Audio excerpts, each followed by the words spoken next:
Olá, seja muito bem-vindo e bem-vinda à nossa primeira aula. E antes de a gente cair de cara no caso gramatical em alemão, vamos tentar entender primeiro de tudo o que é esse tal de caso gramatical, o que é esse tal de nominativo, dativo, acusativo e genitivo, que tanto causa dor de cabeça em muitos alunos que estão aprendendo alemão, e inclusive outros idiomas também que são passíveis de declinação. Inclusive o que é esse tal do termo declinação. Vamos então fazer uma análise inicialmente com português, tá? A presença de caso gramatical em português, feliz ou infelizmente, ela é apenas vestigial, ou seja, apenas algumas palavras no português, elas mudam o seu formato dependendo da função delas na frase. Então, caso gramatical nada mais é do que a representação gráfica, ou seja, a representação através da escrita de quando uma palavra está executando determinada função em uma oração. E funções de palavras em oração a gente entende como aquelas que a gente aprendeu, sendo sujeito da oração, objeto direto da oração, objeto indireto da oração. Essas três funções são as três funções que a gente mais aprendeu na fase do ensino fundamental, do ensino médio. Então a gente vai tentar fazer algumas equivalências, mesmo não sendo, mesmo o português não apresentando essas características através da grafia do que é o caso gramatical, é muito importante que a gente entenda, entre aspas, para que serve o caso gramatical, o que é esse tal de caso gramatical, para que a gente possa então começar a memorizar algumas coisas, aprender algumas coisas que são representativas desse caso gramatical. Então vamos nessa. Vamos começar então falando sobre um dos termos importantes que eu mencionei no slide anterior, e esse termo é o termo declinação. Talvez você conheça o que é a declinação em si, ou porque você já iniciou seus estudos em alemão e aí está com dificuldade em entender esses tais de casos gramaticais, ou mesmo na época do colegial, por alguma razão, você conseguiu ser abordado do tema declinação, seja em português, seja em algum outro idioma, em alguma ocasião, mas muito provavelmente você não, digamos assim, praticou a declinação de maneira direta dos termos em português. Mesmo porque, como eu falei anteriormente, a declinação em português ela é apenas vestigial. Ela existe em alguns pronomes, por exemplo.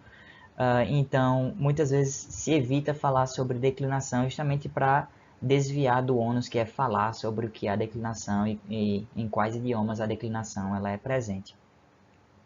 Mas tem um termo que você aprendeu com certeza na época do colegial, e esse termo é o termo conjugação. E a conjugação ela é muito analítica à declinação. Conjugação a gente viu como sendo aplicada a verbos. Um verbo ele é conjugável, digamos assim. O que é conjugar um verbo? Conjugar um verbo é você mudar a terminação dele, a desinência dele que a gente chama, de acordo com o pronome, ou seja, de acordo com o sujeito da frase, e de acordo com o tempo verbal, além do modo. Então, os verbos eles são conjugáveis de acordo com o número, singular e plural, de acordo com o tempo verbal e de acordo com o modo verbal em português. E aí você tem, por exemplo, para o verbo ir, eu vou, tu vais, ele vai, nós vamos, vós ides, eles vão. Então, você nota que o verbo ir, ele modificou. Bom, o verbo ir foi um péssimo exemplo porque ele foi o verbo irregular, mas você vê que o verbo ele se alterou à medida que ele foi mudando, digamos, o praticante da ação, quem era que estava indo. Então, a declinação ela é muito análoga a isso, porque declinação ela tem a ver também com a modificação no final da palavra. Esse final da palavra não é de um verbo, certo? É de outras categorias, outras classes gramaticais. E assim como o verbo ele vai indicar o tempo verbal, ele vai indicar o modo, ele vai indicar a pessoa que está praticando, a declinação ela vai indicar a função daquele termo na frase. E função daquele termo na frase é justamente o sujeito, o objeto direto, o objeto indireto. Esses três a gente já estudou com bastante afinco na época de colegial, e um quarto termo que talvez você já tenha estudado também em inglês, que é posse, que em inglês a gente usa através do apóstrofo S para representar um possuidor e logo à frente uma coisa possuída. Então, essas quatro entidades é que a gente vai tratar basicamente em alemão. E como é que uma palavra em alemão, a depender de como é a terminação dela, ela vai me indicar qual é a função dela na frase, o que é uma coisa fantástica para um idioma, né? Mas enfim, como eu falei, a gente vai começar tratando um pouquinho de português.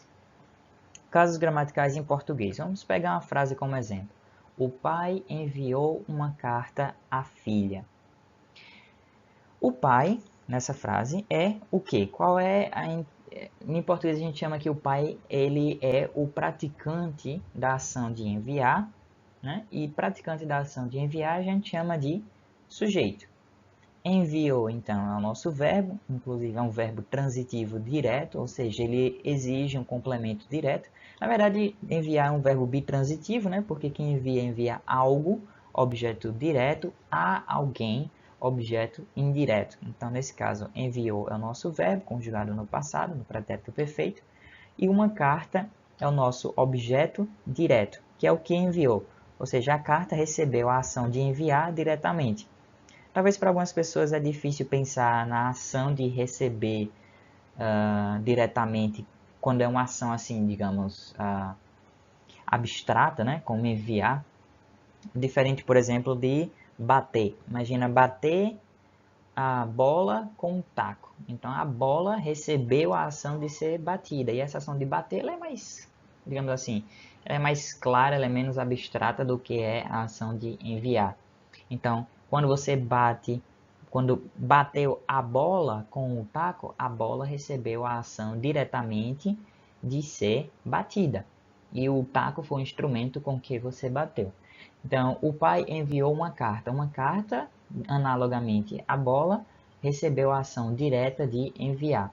E a filha foi a quem a carta foi enviada, ou seja, é objeto indireto e, portanto, a filha recebeu a ação enviar também, só que indiretamente. Era como se fosse assim, o pai enviou uma carta e junto com o conteúdo da carta ali tinha enviar. Imagina que existe uma coisa chamada enviar, é uma coisa sem forma que ele colocou dentro da carta. Quando a filha recebeu a carta, a filha recebeu o conteúdo da carta, inclusive o enviar, a ação de enviar. Ela recebeu o enviar diretamente do pai? Não, porque o pai não enviou à filha. O pai enviou uma carta à filha. Então, a filha recebeu a ação indiretamente, por isso ela é chamada de objeto indireto. Vale notar ainda que a filha possui crase porque quem envia algo, uma carta, objeto direto, a alguém. Então, este a aqui é, na verdade, a regência de enviar. Quem envia algo a alguém. Ou seja, esse a aqui é uma preposição. Esse outro a aqui é um a o que? Artigo, que a gente chama em português de artigo definido. Então, quando a gente junta um a preposição com um artigo definido, então a gente causa a crase, que era como se fosse um acento agudo, só que para o lado contrário, que é o acento grave, né? Então, o pai enviou uma carta à filha. O pai, portanto, é o sujeito, que é sujeito mesmo, o sujeito é o praticante da ação de enviar. Uma carta é o que foi enviado, ou seja, o receptor direto da ação. E a filha é o receptor indireto da ação, ou seja, recebeu a ação através de um objeto. É aquilo que eu falei. Era como se o pai tivesse enviado uma coisa, um negócio abstrato dentro da carta que se chamava o enviar. E quando a filha recebeu a carta com seu conteúdo, recebeu também esse enviar indiretamente, né, através da carta. Ok.